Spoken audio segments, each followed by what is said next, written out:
आ जाएगा। तुम्हें ये समझ में ही नहीं है यहाँ पे आर क्यों आया है। चलो मैं समझाता हूँ। अरे अब तो लंच हो गया, डाउट में कल के लेकर आता हूँ। जो मैंने घर के लिए होमवर्क दिया है वो करके लेके आना। और अभी लंच में लाए हो, लंच में कर लो और कल बताते हैं। सुबह से भूख लगी, चलो अब लंच करने की। क्या लाई हो?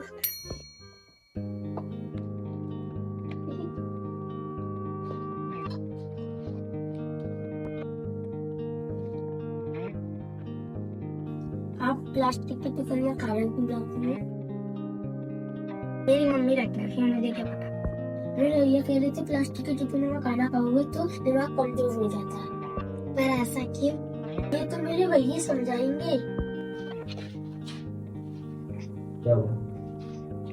भैया आज मुझे प्लास्टिक के टिफिन में खाना लाया। अच्छा हाँ तो उसे जानना है क्या?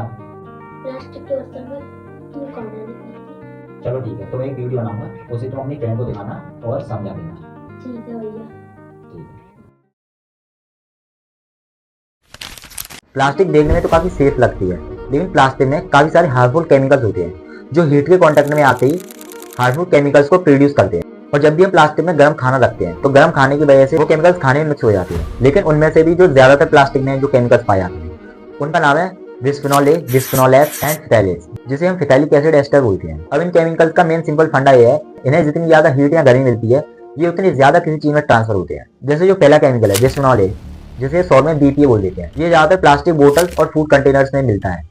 इस केमिकल के बॉडी में जाने से बच्चों के ब्रेन पे बुरा असर और हार्मोन इम्बैलेंस और डायबिटीज और ब्रेस्ट कैंसर का रिस्क रहता है। अगला केमिकल जिसका नाम है बिस्फेनॉल एस, इसे शॉर्ट में बीपीएस बोलते हैं। ये मेनली उन प्लास्टिक्स में पाया जाता है जिन पे लिखा होता है बीपीए फ्री, यानी कि जो बिस्फेनॉल ए फ्री प्लास्टिक्स होती है उनमें बीपीएस पाया जाता है। ये केमिकल ज्यादातर थर्मल रिसिप्ट और फूड पैकेजिंग में पाया जाता है और इस केमिकल के कंजप्शन से बॉडी में हार्मोन डिस्टर्ब, प्रेगनेंसी कॉम्प्लिकेशंस और बच्चों में ब्रेन डेवलपमेंट डिले हो सकता है। अगला केमिकल है फिटाइलेट्स, ये ज्यादातर सॉफ्ट प्लास्टिक्स, फूड रैप और टॉयज एंड कॉस्मेटिक पैकेजिंग में पाया जाता है। इस केमिकल से बॉडी में मेल फर्टिलिटी, टेस्टोस्टेरोन हार्मोन का गिरना और अर्ली प्यूबर्टी, अस्थमा और एलर्जी जैसी प्रॉब्लम्स होती हैं। तो मेनली तो ये केमिकल्स होते हैं। अब इतना घबराने की जरूरत नहीं है, ये केमिकल्स तभी प्लास्टिक में से निकलते हैं जब आप इनमें गर्म चीजें रखते हैं। अगर आप इनमें ठंडी चीजें रख के खाते हैं तो ये केमिकल्स प्रोड्यूस नहीं होते। ये केमिकल्स केवल और केवल हीट के कांटेक्ट में आने से ही ट्रांसफर होते हैं। तो अगर आप प्लास्टिक का यूज कर रहे हैं तो कोशिश करें कि आप प्लास्टिक का यूज केवल और केवल ठंडी चीजों के लिए करें, ना कि गर्म चीजों के लिए। अगर आपको गर्म चीज यूज करनी ही है तो उसके लिए safe alternates stainless steel, glass, किले यानी कि मिट्टी के बर्तन, जिन्हें 1900 के टाइम पे भी घरों में यूज किया जाता था, और आप लिमिटेड के लिए कॉपर के बर्तनों का भी यूज कर सकते हैं। तो इस वीडियो में दी गई जानकारी का मकसद केवल आपको प्लास्टिक के लिए सतर्क करना था। अगर आप चाहते हैं कि ऐसी वीडियोस आप पे आती रहें तो आप वीडियो को लाइक और चैनल को सब्सक्राइब कर सकते हैं। धन्यवाद।